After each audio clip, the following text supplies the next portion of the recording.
and I'm a lawyer with law accent. Today we are going to be having a very, very insightful session by popular demand actually, because most businesses and business owners have been asking questions regarding what they actually need before they start. So we are going to be going through all of that, the options that are available for you to get capital or money. So that's what we're going to be doing today. We're going to be focusing on debt, capital, and equity. So most people usually hear equities, especially those of us that have pitched to some investors at some point, or that are trying to get money from external sources for our business. There's been a whole lot going on about what equity is and how exactly it should affect a business. So we're going into that now. So many businesses usually need some form of capital before they begin, or even after they begin, that they'll use to business or expand the business, so to say. So it is very important for every business to know what kind of capital suits them, the kind that they should actually go for, what they should look out for when they're sourcing for this kind of capital. So normally, let's take an of someone that wants to start, say, an outsourcing business now, like you want to outsource or take on some tasks from other companies that usually cannot do them on their own. So when you want to begin, probably you want to start alone, you want to register a company, then probably you need like 2 or 3 laptops, a small space, some form of funds that you may need to undergo some courses or for publicity of some sort. So this kind of capital is gotten before the business. Then there are operational finances that are needed after you begin.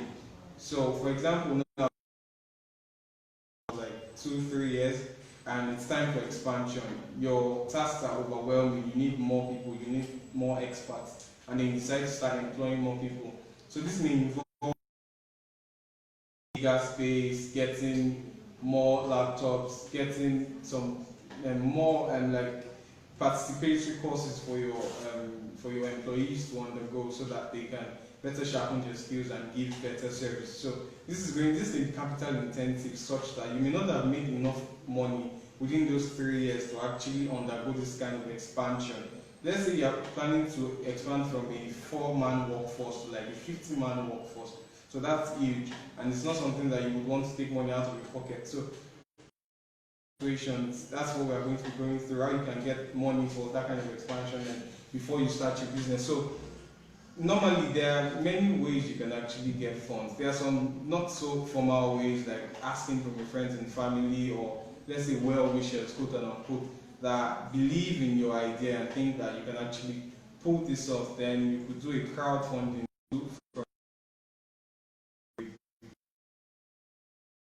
But for the purpose of this discussion, we're going to be talking more on equity and debt capital. These are more formal ways to actually get funding or get money for your business. So business structures range in Nigeria. There's a whole lot of them, but it is very important to know the required business structure. You can go on our Facebook page and check for a session on. It basically gives your business this distinct legal status. Like it tells what you can do, what you cannot do, your ambit of services, what you can actually like do with it. So for and their companies, limited by guarantee, limited by shares. So for the purpose of this discussion, we'll be talking more on companies that are limited by shares. So after you register your company, or before you even register, you're already thinking about how you're going to finance it. So let's start with equity capital. Equity capital financing is selling shares to an investor. And the implication of selling these shares to an investor is that it carries some form of ownership in your business. It gives the investor a right of ownership in your business. So a person gives you 1 million naira to get 1 million shares in your company, for example. So after you give that 1 million shares, the person becomes part of the business. So there are some features that are peculiar to most equity. The time, the lifespan of it. it is either for a finite span, that's for a limited period of time, or you could go on for life. Like you as a business owner now could register, or you could be a shareholder and have like infinite, like an infinite term for the shares. They could run for life. Then the par value. The par value is something that we would always hear, the par value of shares, but it's actually not the price that these shares are trading for, or like the actual amount that has to be paid for one of those shares. So if you hear one, actually you pay 5,000 naira to get that one share. So that's the par value. Then there are voting rights attached to most equity capital options. Then aside from that, there are some things that we're going to be going into now on equity capital, like the different forms that you could actually take. So when you're giving out equity capital, there are ordinary shares and then there are preferred shares. So the difference between these two basically is that one, like the name implies, has some form of preference attached to it. You are placed higher than those with ordinary shares. But even though you are placed higher, you actually do not have any voting rights, so to say. So someone with ordinary shares, for example, now may be entitled to be involved in some form of decision making for the business. But you preferential shares, you basically just get dividends before the owner of the ordinary shares. So what exactly are dividends? Dividends are returns on shares. A dividend is paid by yearly to its shareholders when they declare profit. And after declaration of this profit, the company then decides that they actually want to pay these dividends. So it boils down to how well your business is doing that will determine just how much dividends that you feel like you want to pay. It's not compulsory though for you to pay dividends to your shareholders, but it's some form of encouragement that makes them want to invest even before you start up the business. So when you're giving out shares, there are forms of these capital securities that would usually look more enticing to investors, so to say. So you should try to always keep your options for what exactly suffices or what amounts to your equity. You have to keep it very, very open and precise at the same time. There are companies that have classes of like ordinary shares, for example, now. So it could mean they could say they're class A and class B shares. So class A shares could probably for the same price. But then they'll be telling you that it will take about 50 class B shares to make one class A share. This is done because not everybody has a lump sum. Some investors have $1 million they want to invest, and some have as little as $5,000. So because someone wants to invest $5,000 doesn't mean you cut them off directly because you have $1 million. If you get the $1 million, you get $5,000 from say 100 other people.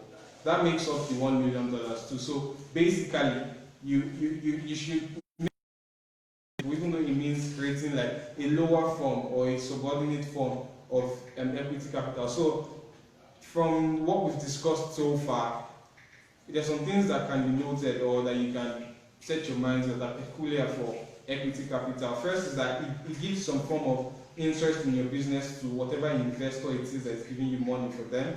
Then it actually dilutes ownership of your company, because the moment you have other shareholders, they get involved directly. They want to make decisions. They want to know just how well the company is doing. They want to know the people that are on the board of directors. They actually vote to elect those that are on the board of directors that are going to be making decisions for them. So the owner of the business now, you the owner of the business, and your investors that come in as shareholders, everybody has an interest in the business, because if the business doesn't perform well, their money may go down the drain. Since equity capital comes with a form it's not like a right, so to say, but you just have to perform well so that their money doesn't go away. You do not always have to give back some form of return. You don't even have to pay dividends actually. The reason why you would be paying dividends is to make sure that they invest. So many people would not drop their money if they are not going to get anything. So apart from dividends being returned for shares, another return for shares should be that those shares should be such that I know that if I'm buying it now, I'm paying 500,000 naira, and like I'm sure those shares should cost about 2.5 million naira. Like when I want to resell them, not necessarily because they don't really grow that fast, but I'm just giving examples so that we can know how exactly it should be positioned. Then there's no, like I mentioned, there's no obligation for you as a business owner or for your company to give dividends or returns on this. So the benefits of using equity capital range from you being able to get money from multiple sources. Plus, you can create different classes of the shares and get money from even small investors, big investors, investors all the way. So choosing the right investors tools can actually help your business grow faster, because then you get some form of advice from them. Because it's their money too. Technically, it is our business. That's the word to use. So now that it's our business has to make the right decision. Our business has to make a profit. Our business has to grow and expand in such a way that everybody benefits from it. So there's a likelihood that most investors that you would be getting have better experience than you, because they've invested in multiple businesses. So they can give some form of advice. They can give you insight on things to do and not to do, decisions not to make, decisions that you can make. So then you can actually customize how your equity offering is going to be, meaning that you can make very I don't want to use the word bespoke now, but it is customized in the way that you can choose the terms. You can look just how well that just how good it is for the person, the terms to include in each, the kinds of terms that you cannot include for a person, and all of that. So putting all of that will give you some form of leverage in that you can look out for what you hope for. So selling equity is basically good in that you, but not so good, because it gives some people this assurance, like, since I do not need to return dividends to my investors, well, this can be a 50-50 thing. My business can go up or it could go boom and everybody's money is gone. Well, it's none of my business since I got everything from equity investments. But not exactly the case, but it does help that you're not under any pressure, so to say, to pay back, even though there are usually time frames included. Say, let us say, for example, now you get some investors, then in the term sheet, they're telling you that you would return, or there would be so business growth, or you're expected to make this revenue after 5 years. So those are targets that can actually make you or push you to want to get more. So some of the downsides of equity investments is that you lose some form of control in your business. I know this sounds like, I don't want anybody making my business decisions for me. I want to be in charge. I want to be the CEO, MD, and all of that. But he has to come on board. Those are more complicated and would need a whole lot of, I don't know. I don't see time to explain now, but they are more technical, and you really shouldn't worry about those in the meantime. So, based on the ranking of shares, preferential shares rank above ordinary shares, but preferential shares do not have voting rights. So when you are giving out equity or shares in your company, you should note these things down. So let's go to debt capital. Debt to expand now. You need to expand in like the next 6 months. And 6 months is not actually not enough for you to get investors, to pitch to people, to actually put money in your business. The other option you have is to go into debt capital. Debt capital can be in form of a loan from a bank, or it can be you selling bonds to people that have specific return rates. So, as far as loans are concerned, it could be from banks are the primary bodies that we're looking at that give this kind of loans, because they are financial institutions and they are debt holders, they can be creditors. So they basically they give you money in, I think it's quicker actually to get money from the bank than to pitch, but it depends. Some projects are capital intensive and are needed on the go. So you may want to get, say, an additional 10 million naira to continue or to expand your business, but how long are you going to pitch for before you get 10 million naira? So applying to a bank can actually get you your money faster.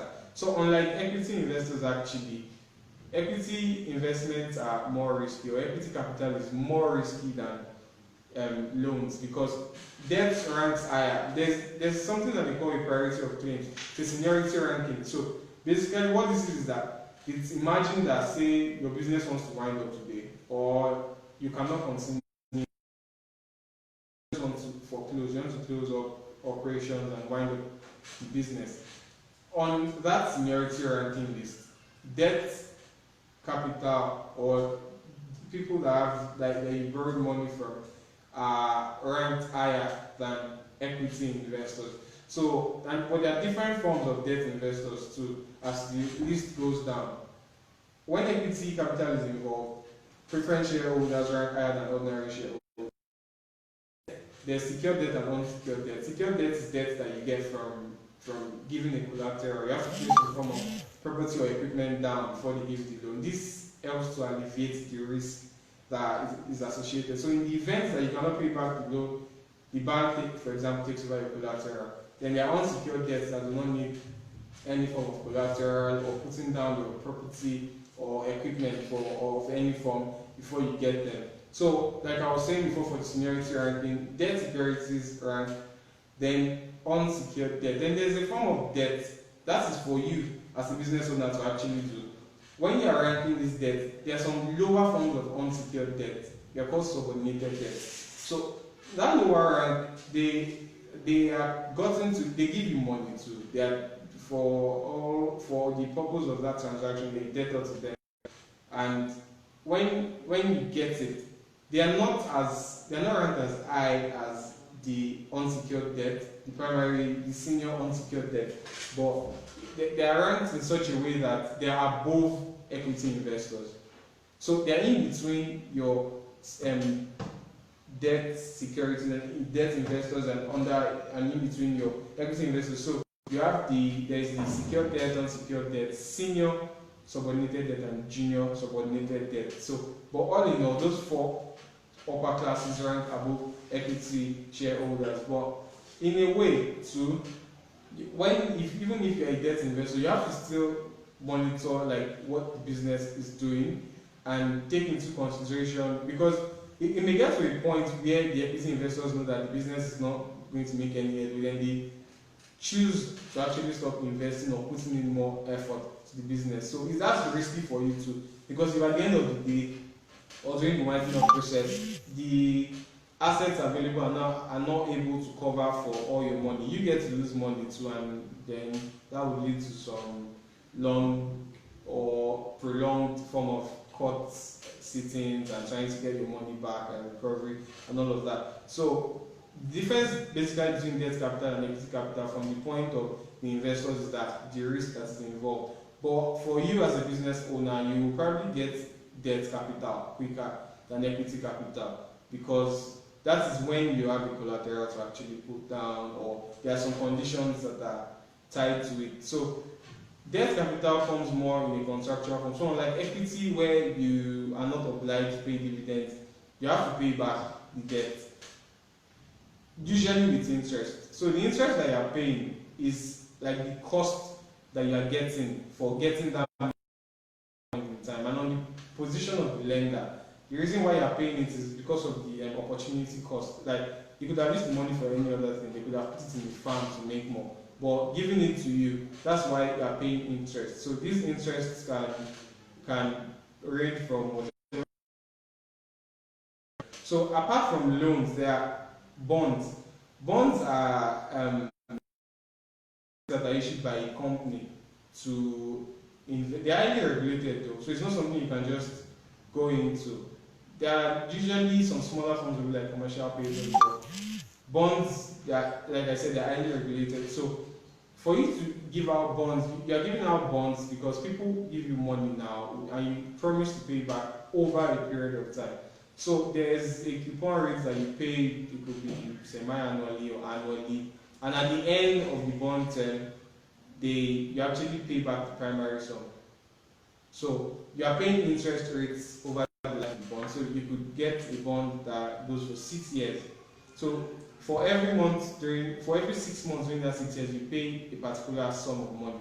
That sum of money is the interest that you are paying on the primary sum. So at the end of the 6 years, you actually pay that. There are different kinds of bonds: fixed rate, zero coupon rate, floating rate. But those are, like I said, they are not like they're so technical, but we will not be going into them today because of time constraints. So Basically, where debt capital differs from equity capital, debt capital does not dilute the ownership of the company. So you are still running your thing.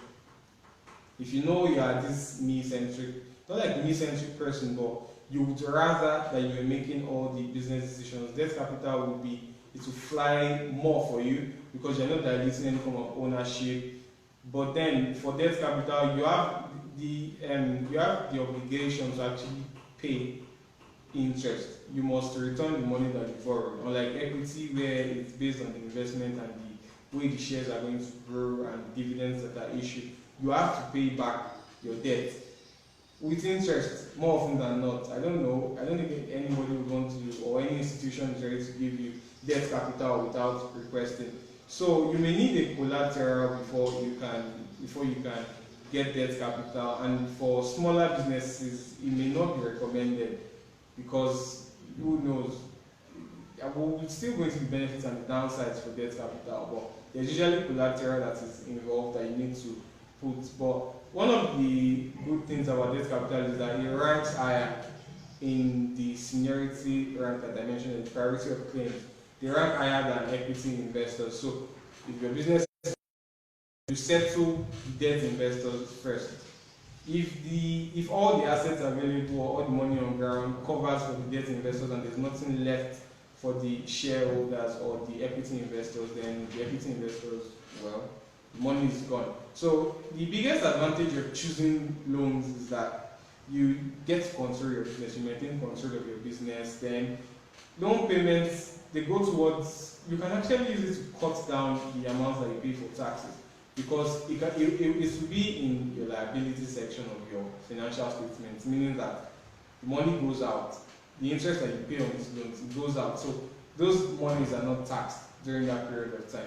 So downsides of loans are, number one, you have to pay back at a steady rate. So it's not like equity where it is when I declare it, or when the company declares the dividend or declares a profit. Whether or not you make a profit, you must pay your debt back. You must pay the installments that are agreed upon by you and the bank or whoever it is that you got the loan from. So smaller businesses may find it hard to get loans because collateral is needed. And this would go down to affect one of the basic principles or what makes registering a company so sacrosanct, because one of the implications of registering a company is that it gives a distinct legal person to the company from yourself. So if you want to get a loan from your company now, and you may have to start dabbling in by putting down your personal property to secure the loan. So this is going to make your interest and that of the company mixed or clash. So that's not really good. So there are some other forms of hybrid classes of securities or capital that mix both debt and equity. I'll just give two very, very good examples. The first one is warrant. A warrant is first a debt, then it becomes an equity. Same thing with convertible bonds too. So basically, convertible bonds are such that if I lend you money or if I loan you money, I can, within a fixed period of time or between an agreed period of time, I can convert that money to equity.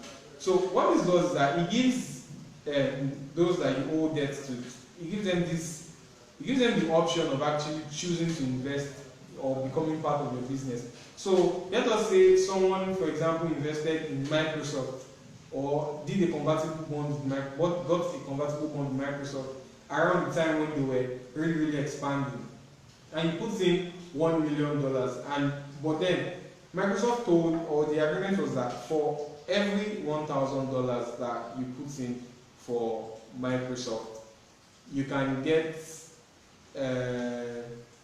say 100 shares.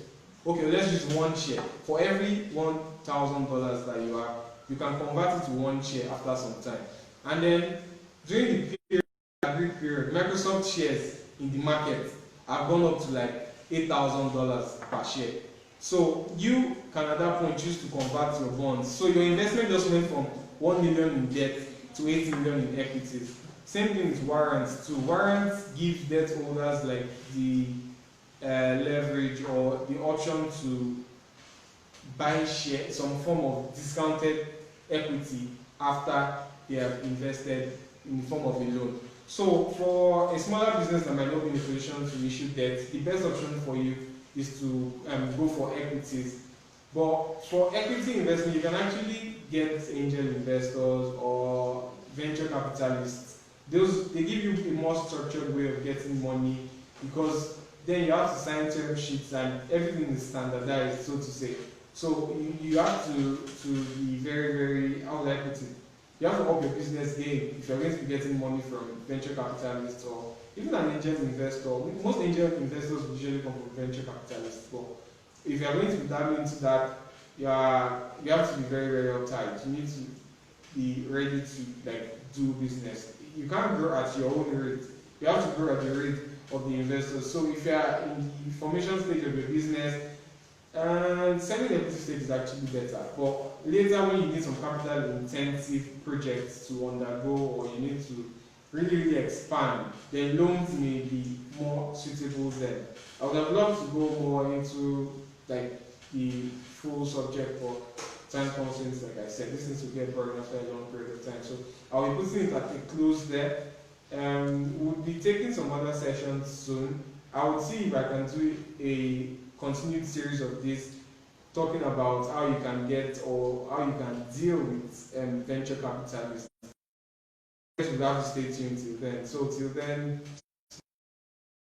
stay indoors if you're not going anywhere, follow the precautions and everything that the government is telling us to do, and have a nice day, have a lovely weekend ahead of you. See you next time. Thank you.